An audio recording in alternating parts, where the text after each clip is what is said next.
یہ خبریں گرم ہیں کہ وزیر اعظم عمران خان کابینہ کے کچھ اراکین سے خوش نہیں۔ وزیر اعلیٰ پنجاب عثمان بزدار کی کارکردگی کے حوالے سے بھی تنقید ہوتی رہی، مگر وزیر اعظم نے آج یہ واضح کر دیا ہے، کچھ میڈیا چینلز پر یہ بات چلی کہ عثمان بزدار ہی پنجاب کے وزیر اعلیٰ رہیں گے، مگر وفاقی کابینہ میں تبدیلیوں کے حوالے سے خبریں ضرور سامنے آ رہی ہیں۔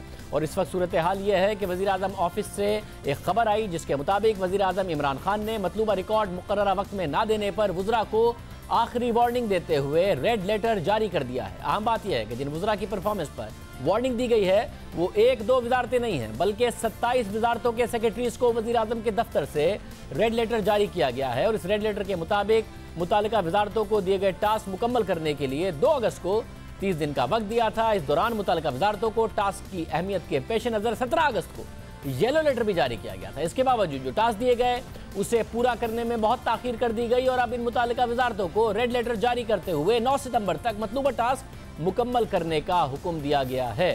اہم بات یہ ہے کہ ریڈ لیٹر آخری وارننگ اور ناپسندیدگی کی علامت ہوتی ہے، اور وزیر اعظم آفس کے مطابق وزارتوں کی کارکردگی رپورٹ پر اثر ڈالے گی۔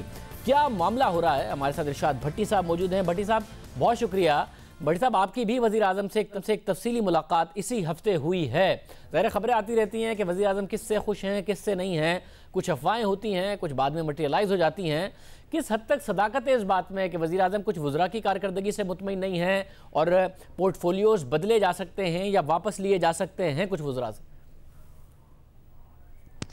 دیکھیے آپ نے جو انٹرو دیا اس میں 3 باتیں ہیں۔ پہلی بات تو یہ ہے کہ بالکل سافٹ ریمائنڈر بھی دیا پرائم منسٹر کی آفس کی طرف سے، ہارڈ ریمائنڈر بھی دیا گیا، پھر اس کے بعد یلو لیٹر، پھر اس کے بعد ریڈ لیٹر اب دیا گیا ہے۔ جو 27 وزارتوں کی بات ہے بالکل ٹھیک ہے، اس میں 2-4 زیادہ ہو سکتی ہیں، 2-4 کم نہیں ہو سکتی، اور یہ بڑی ایک بات تھی کہ بیوروکریسی کام نہیں کر رہی، بیوروکریسی منسٹرز کا آپس میں کوئی توازن نہیں رہا، چیزیں دیر سے آتی ہیں وغیرہ وغیرہ۔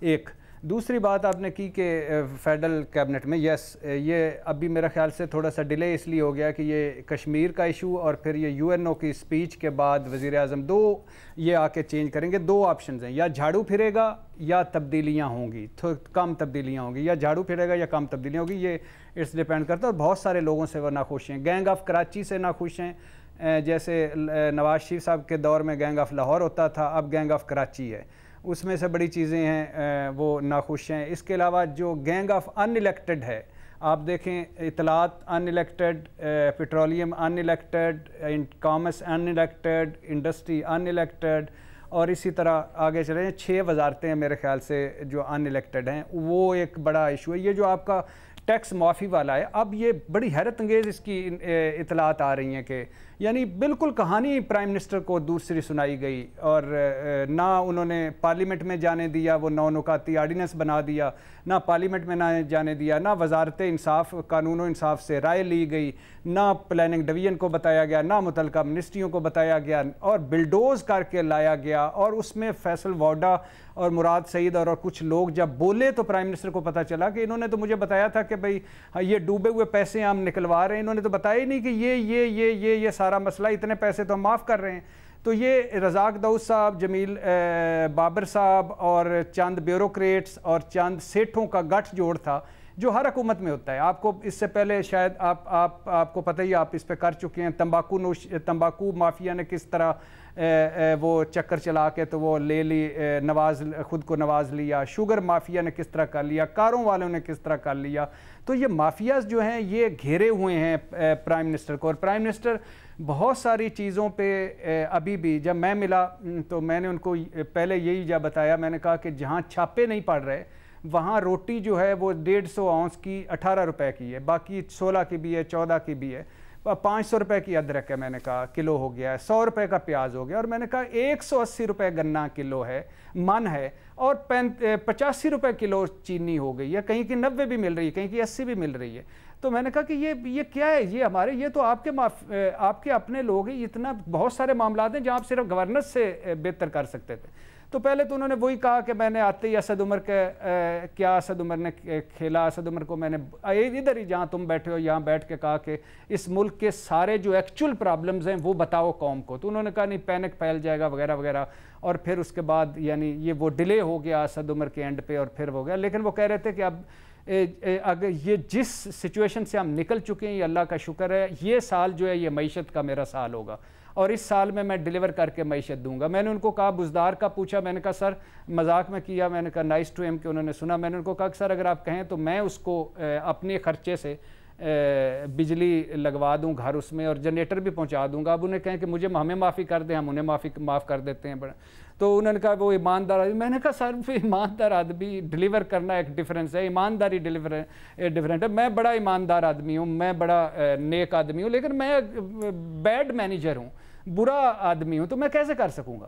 تو انہوں نے کہا نہیں دیکھو یہ اس پہ دوبارہ ملیں گے تو یہ اس پہ اتنا یہ ہے یہ باقی وہ اس میں پنجاب کی کابینہ کے حوالے سے وہ ڈیفینیٹلی تھے. پھر وہ پولیس اصلاحات کا پوچھا. میں نے کہا کتنے مروائیں گے سر اور کتنے مریں گے ہم، اصلاح الدین کتنے مریں گے، کتنے ہم کیا کرنا چاہتے ہیں؟ اور کیا آپ نے تو قطر جب جا رہے تھے آپ نے اس کے بعد بھی 8 مہینے 11 دن ہو گئے ہیں، تو وہ اس پہ وہ کہہ رہے تھے کہ یہ اب میں یہ کروں گا.